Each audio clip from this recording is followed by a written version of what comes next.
You walk into a Ferrari dealership. You have cash, 7 figures sitting in your account. You point at the car on the floor and say, "I want that one." And the dealer looks at you and says, "We'll see." Not yes, not "let me get the paperwork." "We'll see." And that's not a bad dealer. That's the policy. Now, what if I told you that "we'll see" is one of the most profitable sentences in the history of marketing? In 2024, Ferrari sold 13,752 cars for the whole year, the entire planet, and they generated 6.677 billion euros. That's roughly $7.3 billion in revenue. Their operating profit margin was 28.3%. The auto industry's average, 7.7%. Ferrari doesn't beat the competition. They play a completely different game. And today we're going to break down exactly how they do it and what you can take from it for your business. Here's the most revealing number in the car business. In 2023, Volvo sold 709,000 vehicles. Ferrari sold 13,663 vehicles. Volvo's revenue was roughly 35 billion euros. Ferrari's was 6 billion euros. Volvo made 1.8 billion euros in operating income. Ferrari, they made 1.6 billion. Volvo sold 52 times as many cars and walked away with almost the same profit. That is a commodity trap in one data comparison. When you compete on volume, you compete on margin. Every discount you offer, every incentive, every 0% financing for 60 months, all of it chips away at what the business actually keeps. Ferrari watched that race and walked off the track entirely. Their former chairman, Sergio Mancini, I probably didn't do a good job with his name, gave the world the line that defines their entire operating philosophy. Ferrari will always build one less car than the market demands. Not one less than they can make, one less than people want. Most companies read that and think, "You're leaving money on the table." Ferrari read it differently. When you never fully satisfy demand, demand never dies. The desire stays alive. And a brand people are still desiring, still chasing, is worth infinitely more than a brand people can walk in and buy on a Tuesday afternoon. Most companies think scarcity is something that happens to them. A supply chain breakdown, a factory fire, a bad quarter. Ferrari decided scarcity was something that you engineer. And here's the psychological truth underneath that decision. Desire is a function of distance. The moment something is easy to acquire, your brain discounts it. The moment it becomes difficult, suddenly your brain assigns it weight, importance, status. Ferrari's core insight is that they are not in the car business. They are in the desire business. And the car is the object. The desire is the product.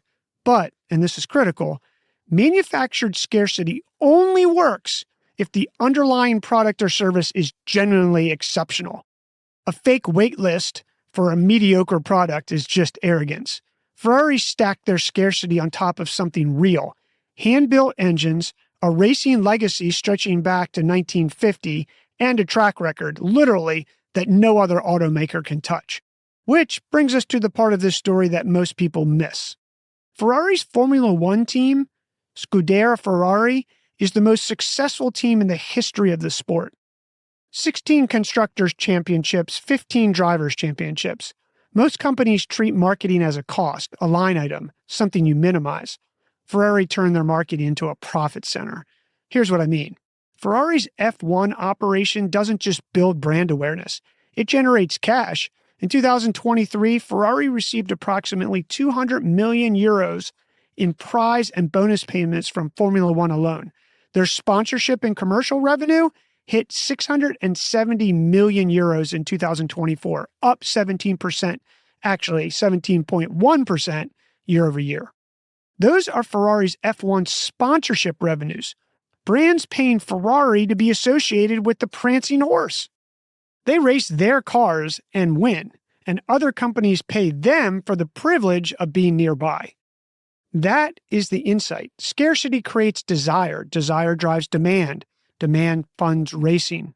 Racing amplifies prestige. Prestige feeds back into scarcity. It's a flywheel, and once it's spinning, it's almost impossible to stop. Now let's talk about how this actually works on the ground, because the tactics are where the rubber meets the road. Start with the access hierarchy. If you want a standard Ferrari, a Roma, or a Profino, you can place an order. You'll wait 12 months or more, but you can get in line. Money at least gets you through the first gate. Possibly. But the cars people actually obsess over, the limited editions, the special series, the one of the 200 models that appreciate and value the moment you sign the paperwork, those aren't for sale. They're awarded. Ferrari tracks every customer's relationship with the brand. How many cars you've purchased? Do you attend Ferrari's exclusive driving events? Have you participated in Ferrari's Challenge Racing Series, which, by the way, costs about $430,000 for a car race, plus another $600,000 for a full season when you factor in travel and team expenses? Do you show up to the Cavalcade, their annual VIP touring event that runs about $75,000 a pop? Ferrari is scoring you, and you don't get to see the scorecard. When the LaFerrari Aperta was released, 210 cars total on Earth, Ferrari selected buyers personally, and even being obscenely rich and owning a dozen Ferraris was not enough to guarantee a spot. David Lee, real estate mogul, owner of over 50 Ferraris, was denied a slot on the waiting list after Ferrari objected to the framing of a single media interview he gave in the LA Times. 50 cars, denied. Ferrari collector Preston Hend was so angry at being passed over for a LaFerrari Aperta that he sued the company. Shark Tank judge Robert Helzacek, himself a Ferrari collector, explained the logic perfectly in a 2014 Wired interview when he said, "People assume it's a financial decision. Whoever has more money gets in. The reality is that they use it as a reward for people who are loyal to the brand." Think about what that creates in the market. Every person who doesn't get the call and knows other people who do now wants it more. The rejection amplifies the desire for everyone watching. Ferrari's exclusion list is, paradoxically, one of the most powerful marketing tools.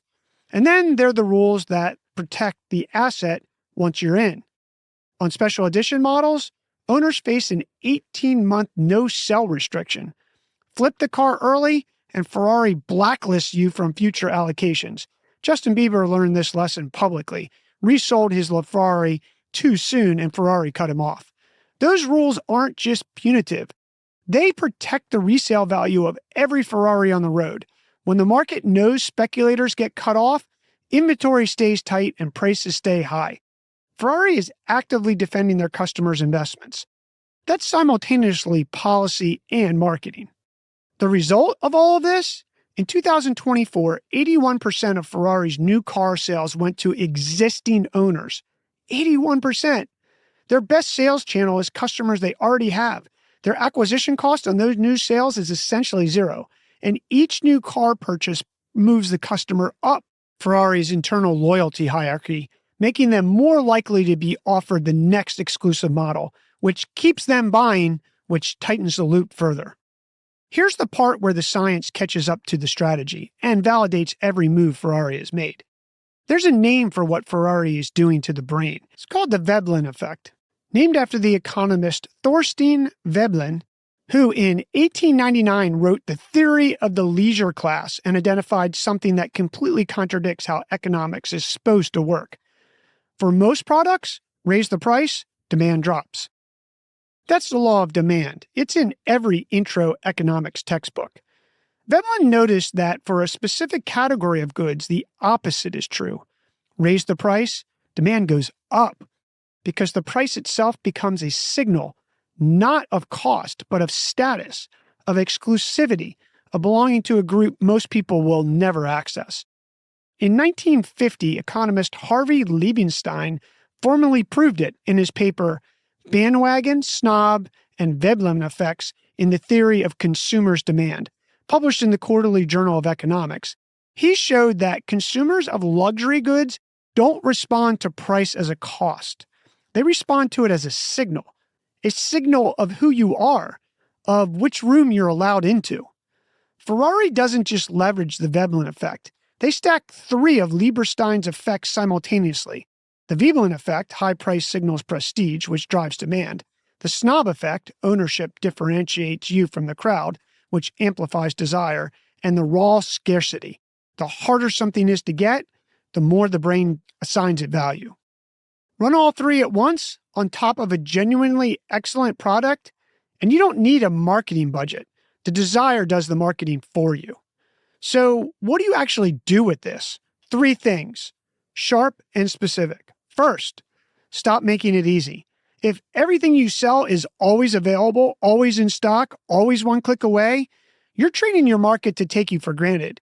You don't need to manufacture a fake scarcity, but consider limited cohorts, application-based access, a waitlist that's real, even a short delay between I want it and I have it. Rewires how a buyer values what they're getting. Friction, used deliberately, is a pricing tool. Second, build a loyalty hierarchy that has teeth. Ferrari's best customers don't just pay more, they get more. Access to things money alone can't buy. The invitation, the event, the allocation. You can build this at any scale.